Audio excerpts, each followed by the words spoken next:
Okay, let's begin asking the question why testing. So here in your LMS note, this is given as goals, right? So why testing and what we expect from testing. What we expect from testing is basically these two things because when you are developing the system you are developing should be worked accordingly as your customer requires, right? So therefore you have to check whether your system meets customers requirements, as well as you have to check whether there are any errors uh, are in your system. These are the things that you have to check before giving your product to the customer. Therefore we can say these are the goals, right? Okay, remember these things as the goals of testing. So the goals of testing is to find whether there are any errors, as well as whether your system meets your customer's requirement, right? And when we are to do this testing phase, there are two terms you will have to remember. Those two terms are verification and validation, right? Verification and validation. Here you can hear this R sound, right? Therefore, remember, verification means you have to check whether the product you are building is right? Product right. Are we building the product right?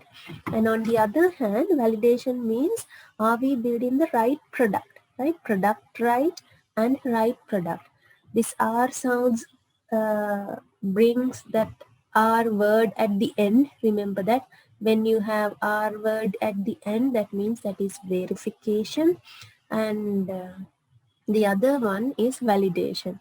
When you are verify the system, you have certain things to do, and when you are validating the system also, you have certain things to do. When we talk about verification, this verification is also called as static testing, and this is basically based on checking your document and checking the design, as well as checking your code and program, right? And on the other hand, validation testing means this is also called as dynamic testing, and you will have to check the validity of your actual product, right?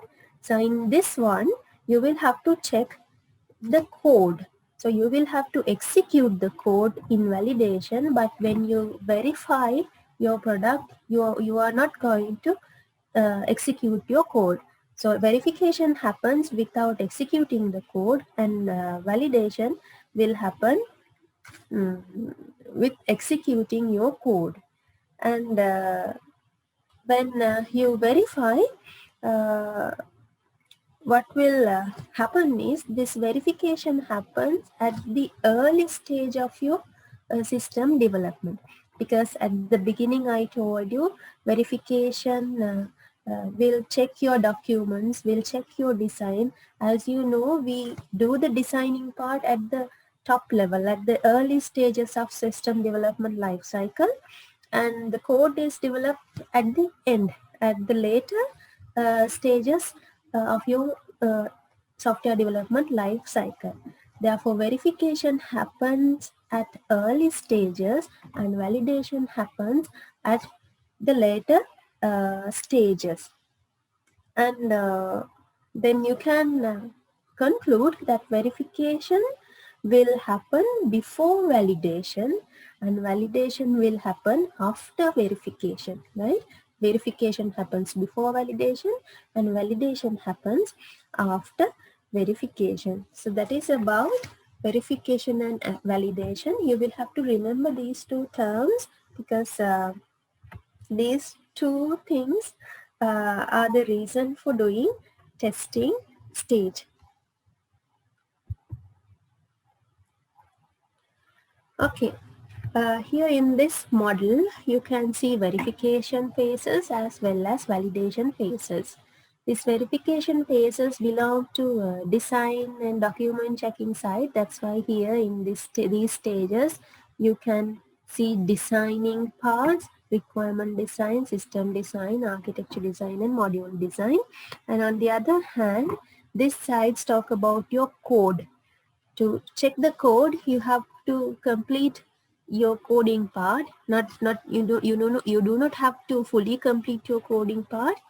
You could complete one unit and test unit test you and do unit testing, and you can integrate those units and integrate integration testing, system testing, and at the end acceptance testing. So these things in this side are about validation phase, and this side is about verification phase. So these are the early stages, and these are the later stages of your system development life cycle. And here also you have this diagram of inspection and testing. So inspection means kind of verification, right? So in verification, what we do is you will have to consider about your design. That's why you have these requirement specifications, software architecture, UML design, database schemas. All these belongs to designing stage, requirement specification and design stage.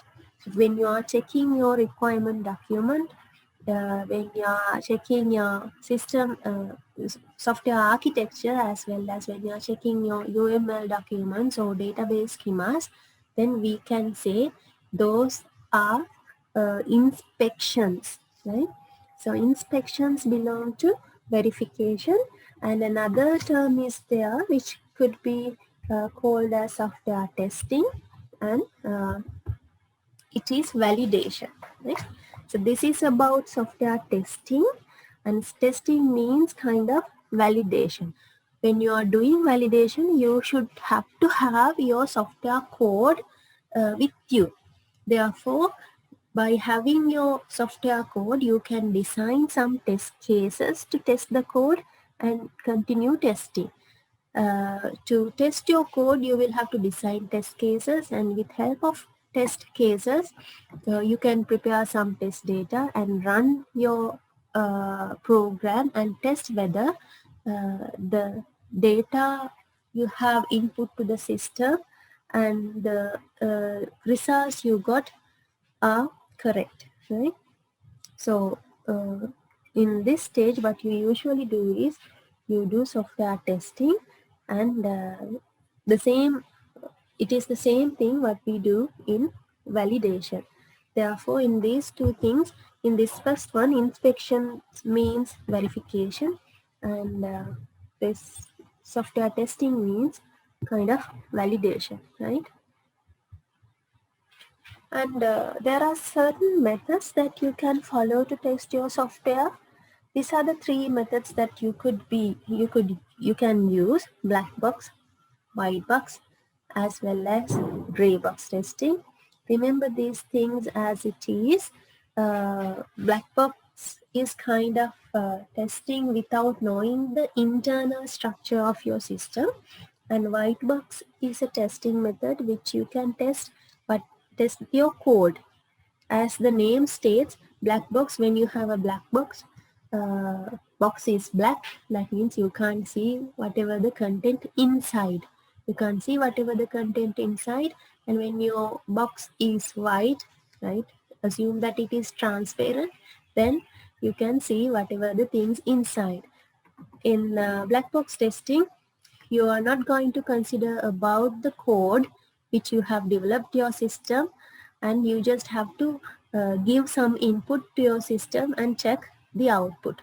And in box testing, what you will have to do is you can see the internal structure of your system. Therefore, you will have to check the code, your logic and structure of the code, and then check whether you have done all the things correctly. And gray box is something in between, right? So you can give some input and test the output, as well as you can check the structure and some logic of your internal code. So that is what happened in gray box testing. And when we talk about black box testing in detail, you can consider these two things: equivalence partitioning and boundary value analysis. In equivalence partitioning, what we do is we divide the data that uh, can be accepted can be accepted to your system into several groups. Right? For an example, assume you have numbers from 1 to this much. Then 99,999. Right? Therefore, what we usually do is you can divide the numbers into different ranges. For an example, here in this picture, you can see here you have numbers less than 4, and in this range, this is the range where numbers lie between 4 and 10, and more than 10, numbers less than 10,000, like that. You can divide the input values into ranges, and when you are testing your system, what you do is you can pick any number within the range. You are going to pick any number within the range. That means, for an example, you can pick numbers 2 or 3 from this range, and here from between 4 to 10 range you can pick a number like 7, like that. You are going to pick numbers from given ranges, right? For that, we call equivalence partitioning. And there's another thing which is called as boundary value analysis. In this one, what we usually do is we take the boundary values, right? For an example, if you see this picture, here you can see this, let's take this, that this is the boundary value, right? Less than 4 means 4 is the boundary. And here, if you take numbers between 4 and 10, then 10 becomes the boundary. So you will have to take that boundary value plus uh, just a value just above the boundary as well as just below the boundary. The just below boundary value is 3, and just above this boundary value is 5, right? If the boundary is 4, just below number is 3, and just above number is 5. So in boundary value analysis, you are going to take 4, 3 as well as 5, right? But in equivalence partitioning, what we took the numbers in the range, some numbers in the range. But in boundary value analysis, we take the exact boundary value plus the value just above the boundary as well as just below the boundary. The reason of using this boundary value analysis is because sometimes we can assume that errors could occur at the boundaries, right? And these two, remember, these two belongs to black box testing. That means you do not check whatever the code inside. You just input some data into the system and check whether the result you got is correct or not. That's what you are going to test in black box testing. And in white box testing, what we do is you will have to write test cases based on the structure of your system. Therefore, these kind of test cases will involve set of steps and set of condition and some inputs which can be used when you're performing each and every task of your system. You remember that in white box testing, you can test whatever the code you have written for your software system. And when you're testing, you have different stages. When you are developing your software, when you are releasing your test software, and when the user accepts the software, you can do testing accordingly. You have number of stages like this.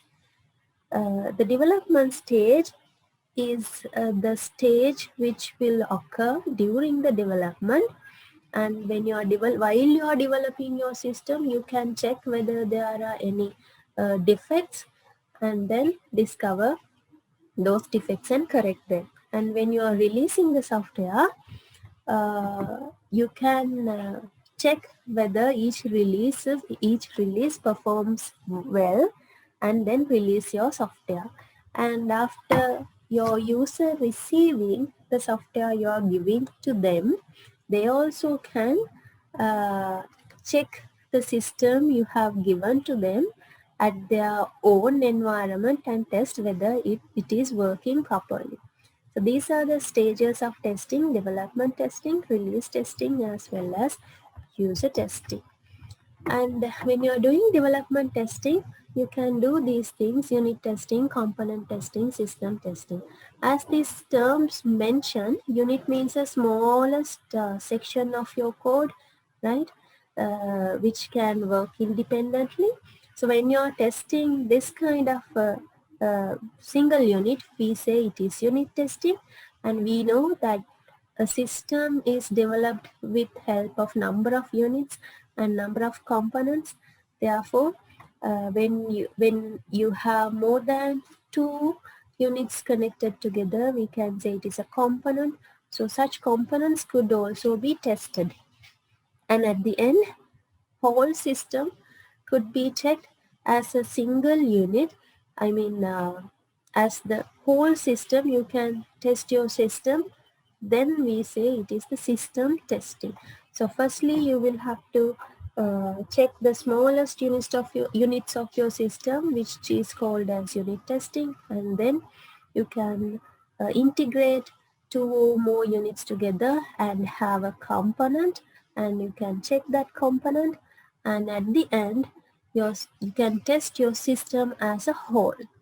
That's what becomes under unit, component, and system testing. There are some more details about this. This is also given in your LMS as well. So the same thing I have mentioned the same things just now, so you can refer these things, right?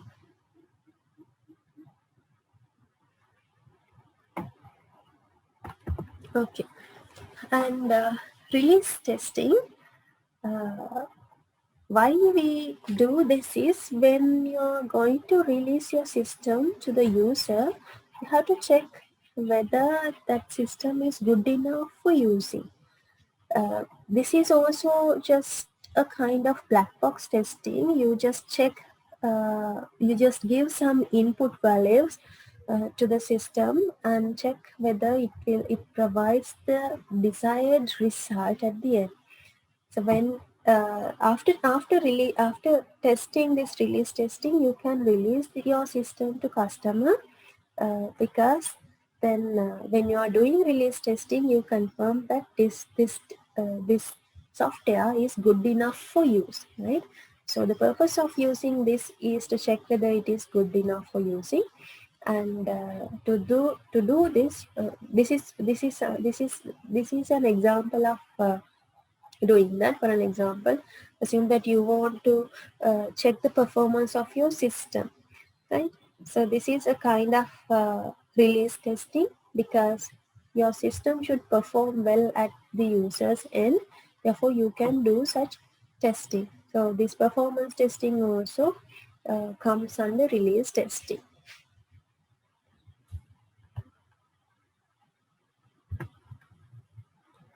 And the last stage we are going to discuss is user testing. In user testing, what we usually do is we involve users for testing. And there are a number of stages that you can involve users for testing. And these are two such stages: beta testing and acceptance, alpha testing and beta testing. And on the other hand, when you refer these things, this alpha testing and beta testing could also be taken as acceptance testing, right? So in these stages, what usually happens is user involved. In alpha testing happens in developer side. Remember that alpha testing happens in developer side, and beta testing happens in customers side. Because alpha testing is done with help of the development team and the users, right? Users of the software work with the development team, and beta testing is done by users. So whenever alpha testing happens, users as well as the development team could identify the bugs or defects of the software system and correct them. And beta testing, when you are doing beta testing, user will do this beta testing and find the problems that will occur, and user will inform the development team that these kind of problems are there, and then the development team can correct all those problems and give that back to the customer. And acceptance testing is kind of testing whether uh, to decide whether the system can be accepted by the user or not. Right? So acceptance testing happens uh, at the user's end. So user as well as the development team will decide whether this could be accepted or not. And this is also kind of black box testing, because in acceptance testing, basically we are not going to test the internal structure of the system. We just check whether it will give correct output for the given input, right? So remember those stuff.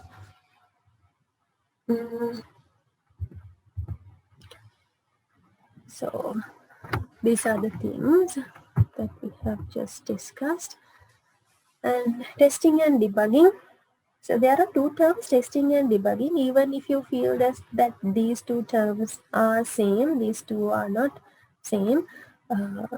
Testing means testing your system, and debugging means digging problems, right?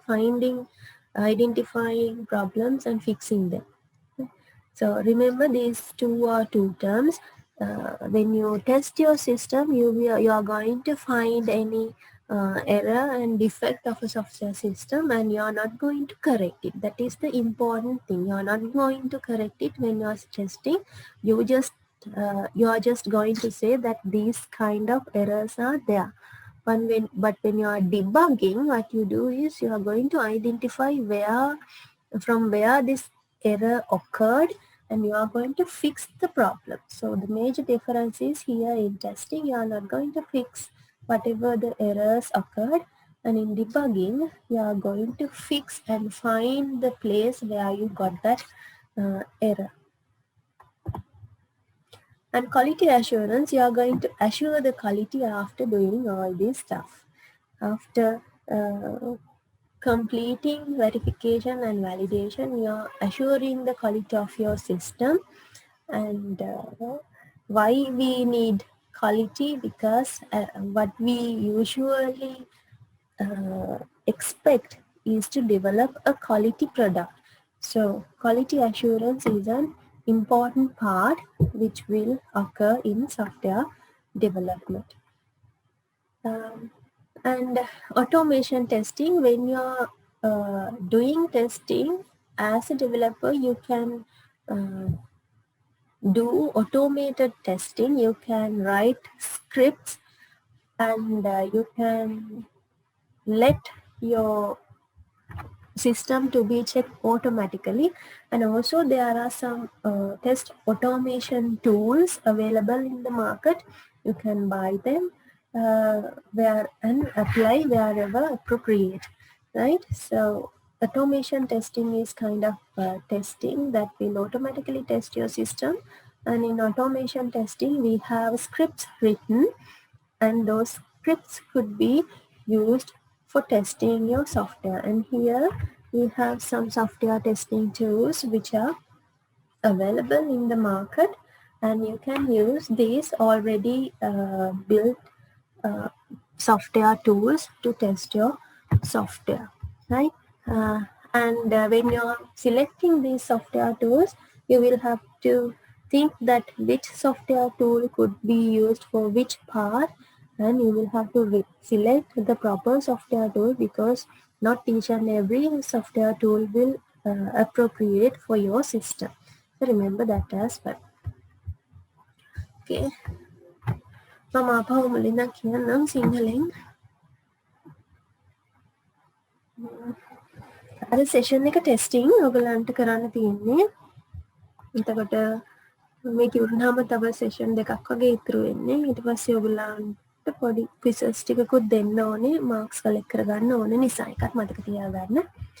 Testing කියලා කිව්වම ඇයි අපි testing කරන්නේ? මම කලින් කිව්වා වගේ LMS note එකමයි තියෙන්නේ. පොඩ්ඩක් මම ඒක වෙනස් කරා ඔයගලන්ට කියන්න ලේසි වෙන්න. ඇයි අපි ටෙස්ටිං පාවිච්චි කරන්නේ? මේක goals කියලා තමයි ඔයගලගේ LMS නෝට් එකේ තියෙන්නේ. ටෙස්ටිං කරන්න හේතුව තමයි අපිට ඕනේ කස්ටමර්ට software එක ඔයගොල්ලෝ දැන් හිතන්න මෙතන මේ වෙලාවේදී ඔයගොල්ලෝ තමයි සිස්ටම් එකක් හදන කට්ටිය developing team එක එහෙම නැත්නම් development කරන organization එක ඔයගොල්ලෝ කියලා හිතන්න. එමෙ හිතුවම අපි ටෙස්ටිං වලින් බලාපොරොත්තු වෙන්නේ කස්ටමර්ට ඕන ප්‍රොඩක්ට් එක අපි හැදුවද ඒ වගේම අපි හදපු ප්‍රොඩක්ට් එකේ මොනවා හරි එරර්ස් තියනවද කියලා බලා ගන්න. අපේ ප්‍රොඩක්ට් එකේ එරර්ස් තියනවද කියලා අපිට බලා ගන්න පුළුවන් අපි ප්‍රොඩක්ට් එක ටෙස්ට් කරොත්. ඒ වගේම තමයි කස්ටමර්ට ඕන එකද අපි හදලා තියෙන්නේ කියලා අපිට බලා ගන්න පුළුවන් වෙන්නේ අපි ප්‍රොඩක්ට් එක ටෙස්ට් කරලා. එතකොට ටෙස්ටිං වලින් අපි බලාපොරොත්තු වෙන්නේ මේ දෙක. ඒකට අපි කියනවා වැලිඩේෂන් ටෙස්ටිං, ඩිෆෙක්ට් ටෙස්ටිං කියලා. වැලිඩේෂන් ටෙස්ටිං ඔකත් වලදී බලාපොරොත්තු වෙන්නේ කස්ටමර්ට ඕන ප්‍රොඩක්ට් එක අපි හැදුවද කියන එක.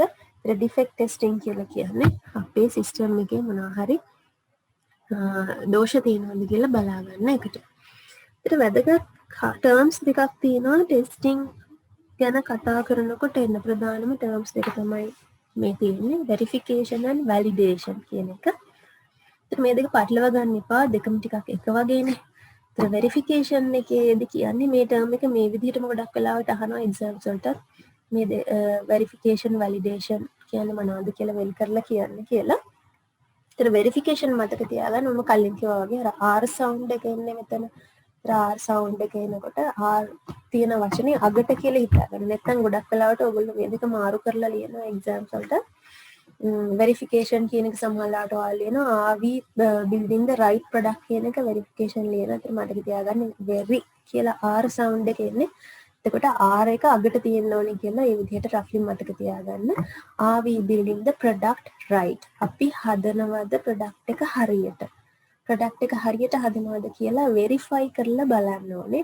ඊළඟට වැලිඩේෂන් එකේදී අපි කරන්නේ මොකද්ද?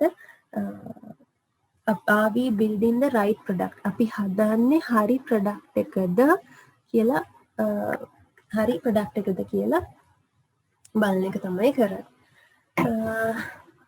එතකොට අපි හදන්නේ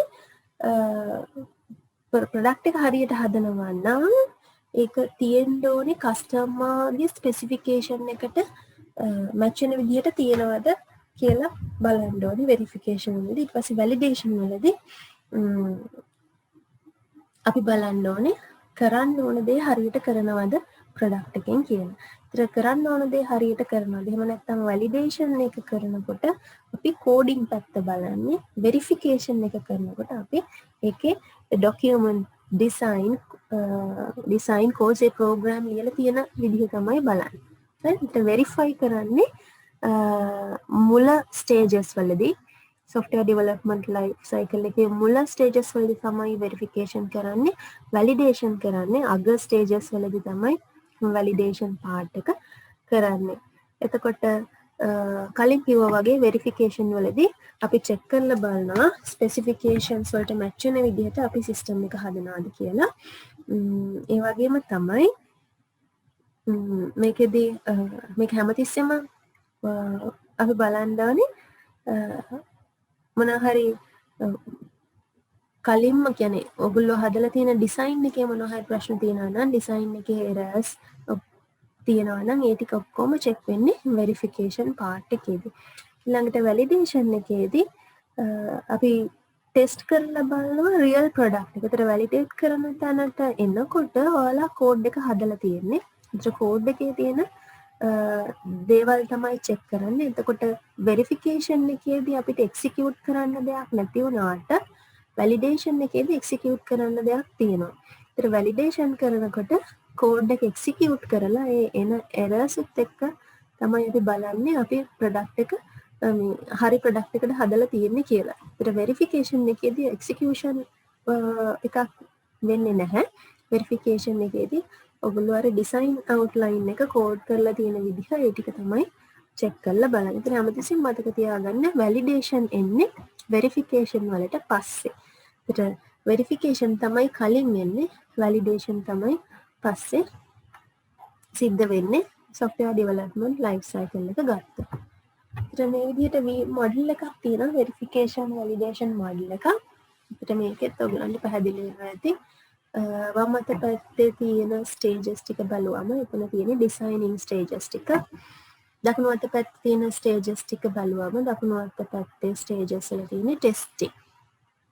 එතකොට වෙරිෆිකේෂන් වෙන්නේ මේ ඩිසයින් කරලා තියෙන ඩිසයින්ස් ටික චෙක් කරනකොට තමයි වෙරිෆිකේෂන් වෙන්නේ. වැලිඩේෂන් වෙන්නේ ඔයගොල්ලන්ගේ කෝඩ් එක ටෙස්ට් කරනකොට. එතකොට මේ කෝඩ් ටෙස්ට් කරන ස්ටේජස් දීලා තියෙන unit test, integration, system acceptance කියලා. එතකොට මේකත් දීලා තියෙන්නේ ඔයගොල්ලන්ගේ ඩිසයිනින් ස්ටේජස් ටික. හරි. ඊළඟට ඉන්ස්පෙක්ෂන් ඇන්ඩ් ටෙස්ටිං කියලා. මේක ඉන්ස්පෙක්ෂන් අර කිව්වා වගේ ඉන්ස්පෙක්ෂන් වලදී කරන්නේ වෙරිෆිකේෂන්. මේක වෙරිෆිකේෂන් කියලා අපි කියනවා. වෙරිෆයි කරලා බලන්න ඕනේ මේ දේවල් හරිද කියලා. ඔයගොල්ලන්ගේ requirement specification එක, ඊට පස්සේ architecture design එක, UML designs, database designs ඒ හැම එකක්ම අපි verify කරලා බලනවා ඒවා හරියට කෙරලා තියෙනවද කියලා. ඒකට මේකටම තමයි අපි කියන්නේ inspections කියලා. හරි. ඒක inspections and testing කියලා කියනකොට මේකේ තියෙන inspections ගැන. ඊළඟට ඉන්ස්පෙක්ට් වුණාට පස්සේ අපිට ටෙස්ටිං කියන තැනට යන්න පුළුවන්. ටෙස්ට් කරන තැනට යනකොට ඔයගොල්ලන්ට කලින් කිව්වා වගේ කෝඩ් එක ඔයාලගේ අතේ තියෙනවා. ටෙස්ට් කරන්නේ කෝඩ් එක. ඒකට සාමාන්‍යයෙන් ටෙස්ට් එකක් කරනකොට අපි ලියනවා ටෙස්ට් කේසස් කියලා જાතියක්. ඒකට ටෙස්ට් කේස් එකේදී තියෙන්නේ මොනවද ඉන්පුට් කරන්න යන්නේ, මොනවද ආපු ටෙස්ට් එකෙන් ලැබිච්ච රිසල්ට්, ඒ වගේ දේවල් අපි ටෙස්ට් කේස් ඩොකියුමන්ට් එකක තියෙනවා. එතකොට ඉස්සෙල්ලාම ඔයගොල්ලන්ට ටෙස්ට් එකක් කරන්න කලින් ටෙස්ට් කේස් එක ඩිසයින් කරගන්න වෙනවා. මොනවද ටෙස්ට් කරන්න බලාපොරොත්තු වෙන්නේ. එතකොට ටෙස්ට් කරන ටෙස්ට් කේස් එකක් නම්බර් එකක් තියෙනවද? කිවෙනි ටෙස්ට් එකද මේ කරන්නේ? මේක ෆේල් වෙනවද? පාස් වෙනවද ටෙස්ට් එක? ඒ විදිහට ඒ දේවල් ඩොකියුමන්ට් එකේ ලියන්න සිද්ධ වෙනවා ටෙස්ට් කේස් එකක් ඩිසයින් කරනකොට. ඊළඟට ටෙස්ට් එකට අවශ්‍ය data ටික ලෑස්ති කරගන්න වෙනවා. ඒකට ඔයගොල්ලන්ගේ සිස්ටම් එකට ගන්න පුළුවන් data සහ ගන්නේ නැති data ඒ හැමදේම කන්සිඩර් කරන්න වෙනවා. හරි. එතකොට මේ සම්පූර්ණ සිස්ටම් එකද ටෙස්ට් කරන්නේ, කෝඩ් එකද ටෙස්ට් කරන්නේ, මේ දේවල් හිතන්න වෙනවා. ටෙස්ටිං ස්ටේජ් එකට එනකොට. එතන මෙතන වැලිඩේෂන් ටෙස්ටිං එකක් තමයි යන්නේ software testing කියලා. කෝඩ් එක ටෙස්ට් කරන්න පුළුවන්. එතකොට ඔයාලා කෝඩ් එක ටෙස්ට් කරනකොට ඔයගොල්ලන් ප්‍රෝග්‍රෑම් එක රන් කරලා බලන්න වෙනවා. අදාළ ටෙස්ට් data දාලා. ඒකට මාක් හරි ටෙස්ට් data එකක් දානවා. ප්‍රෝග්‍රෑම් එක රන් කරනවා. හම්බෙන රිසල්ට් එක එන්න ඕනේ රිසල්ට් එකත් එක්ක කම්පෙයාර් කරලා බලනවා. ඔයගොල්ලන්ට ආපු රිසල්ට් එක හරිද වැරදිද කියලා. ඊට පස්සේ කම්පෙයාර් කරාට පස්සේ ඔයාලට පුළුවන් ඔයගොල්ලන්ගේ ටෙස්ට් එකේ රිපෝට් එක රිලීස් කරන්න. ඒකට ඒ රිපෝට් එකේ තියෙනවා මේ ටෙස්ට් එකෙන් පස්සේ මොකද උනේ, මොන data වලටද සිස්ටම් එක හරියට වැඩ කරන්නේ, මොන data වලටද සිස්ටම් එක හරියට වැඩ කරන්නේ නැත්තේ, මේ දේවල් ඔක්කොම රිපෝට් එකේ තියෙනවා. මේ ටෙස්ට් එකෙන් මේ සිස්ටම් එක බාර ගන්න පුළුවන් ද, ටෙස්ට් එක ඕකේද නැද්ද කියන විස්තර ඔක්කොම ටෙස්ට් රිපෝට් එකේ තියෙනවා. එතකොට මෙතන ඉන්ස්පෙක්ෂන් කියලා කතා කරේ අපි වෙරිෆිකේෂන් ගැන, ටෙස්ටිං කියලා කතා කරේ වැලිඩේෂන් ගැන. ඊට පස්සේ software testing කරනකොට ප්‍රධාන ක්‍රම තුනක් තියෙනවා මේ විදිහට black box, white box, grey box testing කියලා. colors තුනක් මෙතන තියෙන්නේ. ඒතර colors දීලා තියෙන විදිහෙම ඔයගලන්ට පොඩ්ඩක් idea එකක් ගන්න පුළුවන්. black කිව්වම මොනවත් පේන්නේ නැහැ. කළු පාටයි කියන අදහසනේ තියෙන්නේ. ඒතර white කිව්වම සුදු පාටයි. පැහැදිලිව දෙයක් අඳුන ගන්න පුළුවන්. grey කිව්වම ඒකේ අතර මැද දෙයක් කියන එක ඔයගලන්ට තේරුම් ගන්න පුළුවන්. ඒතර black box testing එකේදී අපිට ඔයගලන්ගේ software එකේ අපි හදන software එකේ ඇතුළ පේන්නේ නැහැ. ඇතුළ කියලා කියන්නේ හදලා තියෙන විදිය coding level එක අපිට පේන්නේ නැහැ black box testing වල. හැබැයි white box testing වල අපිට ඇතුළ පේනවා. ඒ කියන්නේ code කරලා තියෙන විදිය ඔක්කොම පේනවා. එතකොට black box testing එකේදී අපි සාමාන්‍යයෙන් කරන්නේ මොනවා හරි ඉන්පුට් ටිකක් දෙනවා සිස්ටම් එකට අපිට ඇතුළ පේන්නේ නැහැනේ. ඒකට ඉන්පුට් ටිකක් දුන්නාට පස්සේ මොනවා හරි ප්‍රොසෙස් එකක් වෙලා එළියට එන අවුට්පුට් ටික හරියද කියලා තමයි අපි බලන්නේ. එතකොට මොනවා හරි දෙන ඉන්පුට් ටිකට අවුට්පුට් එක හරියට එනවා නම් සොෆ්ට්වෙයාර් එක හරියට වැඩ කරනවා නැත්නම් නෑ වගේ අයිඩියා එකක් තමයි එතන තියෙන්නේ බ්ලැක් බොක්ස් ටෙස්ටිං එකේ. ඒතර වයිට් බොක්ස් ටෙස්ටිං ගත්තම වයිට් බොක්ස් ටෙස්ටිං වලදී අපිට පුළුවන් කෝඩ් එක චෙක් කරලා බලන්න කෝඩ් එකේ මොනවා හරි ලොජිකලි එරර් එකක් තියෙනවද කියලා. හරි දැන් සමහරවිට අපි දෙන ඉන්පුට් එකත් හරියෙන්න පුළුවන්. එළියට එන උත්තරෙත් හරියෙන්න පුළුවන්. හැබැයි හැදෙන විදිය හරි මොකක් හරි ඇතුලේ මොකක් හරි වෙනසක් තියෙන්න පුළුවන්. එතකොට අපිට සමහරවිට චෙක් වෙන්නේ නැතුව හරියට චෙක් වෙන්නේ නැතුව අපි හිතාගෙන ඉන්නවා හරි අවුට්පුට් එක ආවා කියලා. නමුත් ඇතුලේ ඉන්ටර්නල් ලොජික් එක වැරදුනහම සමහරවිට අපිට මිස් වෙන තැන් තියෙන්න පුළුවන්. ඒතර වයිට් බොක්ස් ටෙස්ටිං එකේදී අපි කෝඩ් එක චෙක් කරලා බලනවා සොෆ්ට්වෙයාර් සිස්ටම් එකේ හරියට ඒක හදලා තියෙනවද කියලා. ඒතර ග්‍රේ බොක්ස් ටෙස්ටිං එකේදී ওই දෙකම අතරමැද දෙයක් තමයි චෙක් කරන්නේ. ඒතර බ්ලැක් බොක්ස් ටෙස්ටිං මේ විදිහට වර්ග දෙකක් වෙන් කරලා තියෙනවා. එකක් තමයි equivalence partitioning අනිත් එක තමයි boundary value analysis කියලා කියන්නේ. මෙතන පින්තූරේ පැහැදිලිව පේන්නේ ඔයගලන්ට equivalence partitioning එකට LMS එකේ දාලා තියෙන equivalence partition එකට මේක දාලා තියෙන්නේ. ඔය මම දෙකම මේකෙන්ම කියන්නම්. equivalence partitioning ගත්තම අපි ටෙස්ට් එකක් කරනකොට ඉස්සෙල්ලාම මොකක් හරි data ටිකක් තියාගන්න ඕනේ. අපි මේ data ටික අපේ system එකට දාලා බලනවා හරියට වැඩ කරනවද කියලා. ඒ වගේ data ටිකක් ඉස්සෙල්ලා ලෑස්ති කරගන්නවා. ඒ ලෑස්ති කරගන්න data ටික කොහෙන්ද ගන්නෙ මොන dataද ගන්නෙ කියන එක ඔයගොල්ලෝ තීරණය කරන්න ඕනේ. ඒත් ඔයාලා හිතන්නේ system එකට දාන්න තියෙනවා numbers set එකක්. ඒකට තියෙන හැම නම්බර් එකක්ම චෙක් කරන්න බෑනේ. අපි හැම නම්බර් එකක්ම චෙක් කරන්නේ ටෙස්ටිං වලදී ඒ වෙනුවට පාවිච්චි කරනවා රේන්ජස් වලට බෙදලා. එතන උදාහරණයක් දීලා තියෙනවා. නම්බර්ස් ගත්තොත් එකේ ඉඳන් හිතන්න දැන් මෙතන 99999ට 999ට කියලානේ තියෙන්නේ. එතනින් එහාට. හරි. ගත්තොත් ලක්ෂයක් වෙනකම් යන්න වගේ අයිඩියා එකක් තමයි මෙතන තියෙන්නේ. කොහොම හරි නම්බර්ස් ඔයගොල්ලන්ගේ සිස්ටම් එකට දාන්න ඕනේ නම්බර්ස් මේ රේන්ජස් වලට කඩා ගන්න. ඒතර රේන්ජස් කොයි රේන්ජස්ද ගන්න කියන එක තමන්ට තීරණය කරන්න පුළුවන්. ඒතර මෙතන උදාහරණයක් විදිහට අරගෙන තියෙනවා නම්බර්ස් 4ට වඩා අඩු නම්බර්ස් 10යි 4යි නම්බර්ස් ඊළඟට 10ට වඩා වැඩි නම්බර්ස් වගේ රේන්ජ් එකක්. එතන මෙතන ගත්තාම 10000ට අඩු නම්බර්ස් 1009999 අතර නම්බර්ස් ඊට වඩා වැඩි නම්බර්ස් කියලා නම්බර්ස් රේන්ජ් එකක් තියෙනවා. ඒ විදිහට රේන්ජස් කඩාගෙන ඔයාලා කරන්නේ ඔයගලගේ සිස්ටම් එකට මේ රේන්ජ් එකෙන් නම්බර්ස් කීපයක් ගන්නවා. 4ට වඩා අඩු නම්බර් එකක් දාලා බලනවා. ඊළඟට 4යි 10යි අතර නම්බර් එකක් ගන්නවා. ඊළඟට 10ට වැඩි නම්බර් එකක් අරගන්නවා. ඒ නම්බර් සිස්ටම් එකට ඉන්පුට් කරලා අවුට්පුට් එක බලනවා හරියට එනවද කියලා. එතකොට මේ වගේ කොටස් වලට කඩාගෙන data කොටස් වලට කඩාගෙන අපිට කරනකොට අපි කියනවා equivalence partitioning කියලා. ඊළඟට boundary values analysis කරන්නේ සමහරවිට දැන් මේ boundary value analysis කරන්න හේතුව තමයි සමහරවිට අපිට මග ඇරෙන points තමයි boundary කියන්නේ. less than 4 කියලා කිව්වම අපි 4 බලන්නේ නැහැ. ඒකට සමහරවිට between 4 and 10 කියලා කිව්වම ඔය 4 බලන්නෙත් නෑ 10 බලන්නෙත් නෑ මැදනේ බලන්නේ. එතන දැන් if දැන් ඔයගොල්ලෝ codes ලියලා තියෙනවනේ if condition එහෙම දානකොට ඔයගොල්ලන්ට සමහර ලාවට ඔය boundary values මග ඇරෙන්න පුළුවන් නේ.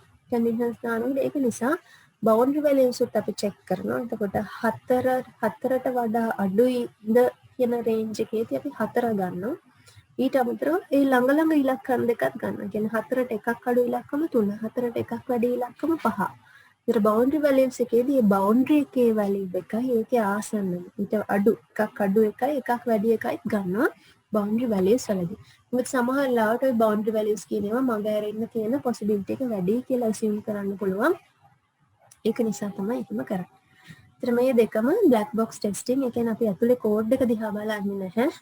කෙලින්ම අපි කරන්නේ data ටික අරගෙන එක්ක equivalence partitioning කරනවා එහෙම නැත්නම් equivalence partitioning සහ boundary value analysis හරහා අපි මේ ටෙස්ට් එක කරමු. ඊළඟට white box testing එකේදී අපිට කරන්න පුළුවන් දේවල් තමයි කෝඩ් එක වෙන වෙනම අරගෙන අපි ලියලා තියෙන conditions එතකොට ලියලා තියෙන steps ඒවා හරිද කියලා check කරලා බලන්න ඕනේ white box testing වලදී. එතකොට white box testing stage එකට එනකොට කෝඩ් එක දිගහැරලා බලන්න වෙනවා. ඒතර ලියන test cases වල ලියන්න වෙන්නේ මේ විදිහට නිකම්ම කලින් වගේ ඉන්පුට් වලට අදාළ අවුට්පුට් හම්බ වෙනවද කියන එක නෙවෙයි හරියට ඇතුළේ තියෙන කෝඩ් එක ස්ට්‍රක්චර් එක ලියලා තියෙනවද කියලා. හරි. එතකොට ටෙස්ටිං කරන ස්ටේජස් කීපයක් තියෙනවා ඩෙවලොප්මන්ට් රිලීස් යූසර් ටෙස්ටිං කියලා. ඉතින් ඩෙවලොප්මන්ට් ටෙස්ටිං වලදී කරන්නේ සොෆ්ට්වෙයාර් එක හදාගෙන යන අතරතුර ටෙස්ට් කරලා බලලා දෝෂ තියෙනවා නම් ඒව හදන එක. sorry. ඊළඟට රිලීස් ටෙස්ටිං එකේදී කරන්නේ අපි software එක රිලීස් කරන්න කලින් ටෙස්ට් කරලා බලනවා මේක කස්ටමර්ට රිලීස් කරන්න පුළුවන් තත්ත්වයේ තියෙනවද කියලා. හරි. එතකොට යූසර් ටෙස්ටිං එකේදී කරන්නේ යූසර්ගේ පැත්තේ යූසර් අපේ software system එක හදන්නේ එක තැනක ඊළඟට යූසර් ඉන්නේ තව තැනක. එතකොට බලන්න සිද්ධ වෙනවා අපිට යූසර්ගේ environment එකෙත් මේක වැඩ කරනවාද කියලා. සමහරවිට ඔයගොල්ලන්ගේ මැෂින් එකේ වැඩ කරන්න පුළුවන්. හැබැයි යූසර්ට ඇත්තටම ගිහින් ඉන්ස්ටෝල් කරාම ඩිප්ලොයි කරාට පස්සේ එතන environment එකේ වැඩ කරන්නේ නැහැ. වැඩ කරන්නේ වෙනස් විදිහට. එහෙම දේවල් ප්‍රශ්න තියෙන්න පුළුවන්. ඒක නිසා තමයි යූසර් ටෙස්ටිං එකක් යන්නේ. ඒතර ස්ටේජස් මේ තුන ඩෙවලොප්මන්ට් ටෙස්ටිං කරන්නේ, ඩෙවලොප්මන්ට් එක අතරතුර රිලීස් ටෙස්ටිං කරන්නේ, කස්ටමර්ට රිලීස් කරනකොට ඊළඟට යූසර් ටෙස්ටිං කරන්නේ යූසර්ගේ පැත්තේ ඉඳලා. ඩෙවලොප්මන්ට් ටෙස්ටිං ගත්තම ඔයගොල්ලන්ට ඩෙවලොප් කරන අතරතුර කරන ටෙස්ටිං නේ ඩෙවලොප්මන්ට් ටෙස්ටිං කියලා කියන්නේ. එතකොට මේක මේ විදිහට ටෙස්ට් කරන්න පුළුවන්. දැන් ඔයගොල්ලෝ හදන පොඩිම software කොටසට අපි කියනවා software unit එකක් කියලා. ඒකට ඒ unit එකක් පොඩි කොටසක් හදුවම ඒක ටෙස්ට් කරන්න පුළුවන්. ඊට පස්සේ ඒ වගේ කොටස් කීපයක් එකට එකතු වුනහම අපි කියනවා ඒක component එකක් කියලා. ඒකට ඒ component එකක්. ඒ කියන්නේ එක පොඩි software කොටසක් වැඩ කරාද ඒවා දෙකක් එකට එකතු කරාට පස්සේ වැඩ කරන්නේ නැති වෙන්න පුළුවන්. ඊට පස්සේ component test එකක් කියන්නේ ඒ වගේ unit කීපයක් එකට එකතු කරාට පස්සේ හැදෙන එකට. ඒතර ඒක ටෙස්ට් කරනකොට අපි කියනවා component testing කියලා. ඊට පස්සේ සම්පූර්ණ සිස්ටම් එක හැදෙන්න ඔය වගේ කම්පොනන්ට් කීපයක් එකට එකතු වෙලා එතට ඒ කම්පොනන්ට් ඔක්කොම එකතු කරාට පස්සේ හැදෙන සම්පූර්ණ සිස්ටම් එක ඔයගලන්ට ටෙස්ට් කරන්න පුළුවන්. ඒකට අපි කියනවා සිස්ටම් ටෙස්ටිං කියලා.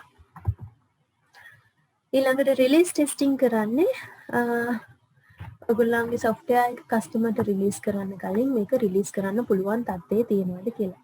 රිලීස් ටෙස්ටිං වලට එක උදාහරණයක් දීලා තියෙනවා performance testing කියලා. මේකත් එක දෙයක් ඔයගොල්ලන් ටෙස්ට් කරන්න බලාපොරොත්තු වෙන සිස්ටම් එකේ performance කොහොමද කියලා. එතකොට මේකත් ගොඩක් දුරට black box type එකේ ටෙස්ටිං එකක්. මොකද මේකෙත් අපි කෝඩ් චෙක් කරන්න යන්නේ. කෝඩින් part එක චෙක් වෙනවා development testing වලදී. එතකොට රිලීස් ටෙස්ටිං එකේදී කෝඩින් චෙක් කරනවට වඩා අපි බලන්නේ කස්ටමර්ට මේක ගියාම කස්ටමර් කෝඩ් චෙක් කරන්න යන්නේ කස්ටමර් බලන්නේ එයා දෙන ඉන්පුට් එකට හරි අවුට්පුට් එක එනවද කියලා. එතකොට රිලීස් ටෙස්ටිං එකේදී කොහොමද අපි කරන්නේ black box ටෙස්ටිං එක. මේකේ රිසල්ට් එක ෆේල් වුණොත් ඊට පස්සේ ආපහු white box ටෙස්ට් කරන්න වෙයි ඇතුලේ කෝඩ් එක දිගහැරලා බලලා. ඊළඟට user testing ඊළඟ slide එකට යනවා මම modify කරපු එකට user testing වලදී අපි බලාපොරොත්තු වෙන්නේ userව හවුල් කරගෙන ටෙස්ට් කරන්න. ඒකට user acceptance testing කියලා කියනවා commonly. ඒකට acceptance testing, alpha testing, beta testing කියලා ගන්න පුළුවන්. alpha testing කරන්නේ developer ගේ තැන, software එක හදන කෙනාගේ තැන, beta testing කරන්නේ user ගේ තැන. එතකොට alpha testing කරනකොට development team එක බලනවා මේක හරි software system එක වැඩ කරනවාද කියලා userගේ involvement එකත් එක්ක userත් එක්ක තමයි බලන්නේ. ඒතර beta testing වලදී development team එක එතනට යන්නේ නැහැ.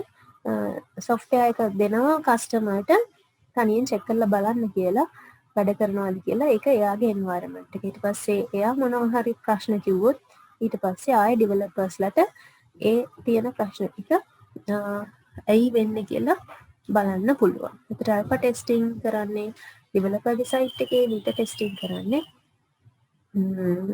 කස්ටමර්ගේ සයිට් එකේ. ඒතර මේවට අපි ඇක්සෙප්ටන්ස් ටෙස්ටිං කියලා කියනවා. ඇක්සෙප්ටන්ස් ටෙස්ටිං වලින් බලාපොරොත්තු වෙන්නේ කස්ටමර්ට ඔයාගේ ප්‍රොඩක්ට් එක දෙන්න පුළුවන් තත්ත්වයේ තියෙනවද කියලා බලන එක. ඊළඟට තව ටිකක් තමයි අපි ටෙස්ටිං ගැන කතා කරනකොට තව ටර්ම්ස් දෙකක් තියෙනවා ටෙස්ටිං ඩිබගින් කියලා. ඉතින් ටෙස්ටිං ඩිබගින් කියන්නේ දෙකක් දේවල් ටෙස්ටිං වලදී මතක තියාගන්න ඕනේ අපි බලාපොරොත්තු වෙන්නේ නැහැ කරෙක්ට් කරන දැන් කරෙක්ට් කරන එක ගැන අපි බලාපොරොත්තු වෙන්නේ හරියට සිස්ටම් එක වැඩ කරනවද නැද්ද කියලා බලන එක. ඒතර ඩිබගින් වලදී බලාපොරොත්තු වෙන්නේ අපි එරර් එකක් තියෙනවද කියලා හොයනවා. ප්‍රශ්න හොයලා ඒකට උත්තර හොයලා කොහෙන්ද එරර් එක එන්නේ ඒ තැන් ටික බලාගන්න ඒ හැමදේම කරන්නේ ඩිබගින් වලදී. ඒතර ටෙස්ටිං වලදී කරන්නේ මේක හරියට වැඩ කරනවද නැද්ද එරර් එකක් තියෙනවද නැද්ද කියන එක තමයි ටෙස්ටිං වලදී කරන්නේ. ඒ දෙක වෙනස මතක තියාගන්න. ටෙස්ටිං වලදී අපි කරෙක්ට් කරන එක නෙවෙයි බලාපොරොත්තු වෙන්නේ එරර්ස් හොයන එක. ඩිබගින් වලදී බලාපොරොත්තු වෙන්නේ එරර්ස් හොයන එක වගේම ඒවට අදාළ අවශ්‍ය විසඳුම් ලබා දෙන එක තමයි බලාපොරොත්තු වෙන්නේ. එතකොට මේ හැම දෙයක්ම අදාළ වෙනවා quality assurance කියන එකට. එතකොට quality assurance වලින් අපි බලාපොරොත්තු වෙන්නේ අපේ software එක හොඳ quality product එකක්ද කියලා check කරගන්න එක. එතකොට QA කරන QA teams ඉන්නවා software develop කරනකොට ඔය testing මේ ඔක්කොම QA staff එක QA team එකත් එක්ක තමයි සිද්ධ වෙන්නේ. ඒතර ටෙස්ටිං වලදී අපිට පුළුවන් ඔටෝමේටඩ් ටෙස්ටිං කරන්න. ඔටෝමේටඩ් ටෙස්ටිං ටූල්ස් උත් තියෙනවා. ඔටෝමේටඩ් ටෙස්ටිං වලදී වෙන්නේ කලින් ලියපු ස්ක්‍රිප්ට් එකක් තියෙනවා. ඒ ස්ක්‍රිප්ට් එක රන් කරනවා ඔයගොල්ලන්ගේ software එකත් එක්ක. ඒතර ඔයගොල්ලන්ගේ software එකට ගැලපෙන විදිහට තමයි ස්ක්‍රිප්ට් එක තියෙන්න ඕනේ. මේ ස්ක්‍රිප්ට් එක රන් කරාට පස්සේ ඔයාලට ඒ ටෙස්ට් රන් එකකින් පස්සේ රිසල්ට් එකක් එනවා. ඒ රිසල්ට් එක බලලා ඩිසයිඩ් කරන්න පුළුවන් කොහොමද ඔයගොල්ලන්ගේ software එකේ quality එක කියලා. මෙතන උදාහරණ ටිකක් දීලා තියෙනවා software testing tools වලට. මේවා ඉන්ඩස්ට්‍රි එකේ සාමාන්‍යයෙන් පාවිච්චි වෙන software tools. එතකොට මේ හැම එකක්ම හැම ප්‍රෝග්‍රෑම් එකකටම එහෙම හරියන්නේ නැහැ. එක එක software tools පාවිච්චි කරන්නේ එක එක හේතු වල එක එක දේවල් වලට එක එක දේවල් ටෙස්ට් කරන්න තමයි එක එක software පාවිච්චි කරන්නේ. පොඩ්ඩක් සර්ච් කරලා බලන්න එක එක software වලින් මොනවද check කරන්නේ. සමහර software tools තියෙන්න පුළුවන් performance test කරන්න. ඒතර සමහර software tools වලින් performance test කරන්න බැරිව තියෙන්න පුළුවන්. load balancing ඒවා වගේ දේවල් එක එක දේවල් වලට අදාළ වෙන විදිහට ඔයගලන්ට tools පාවිච්චි කරන්න වෙනවා.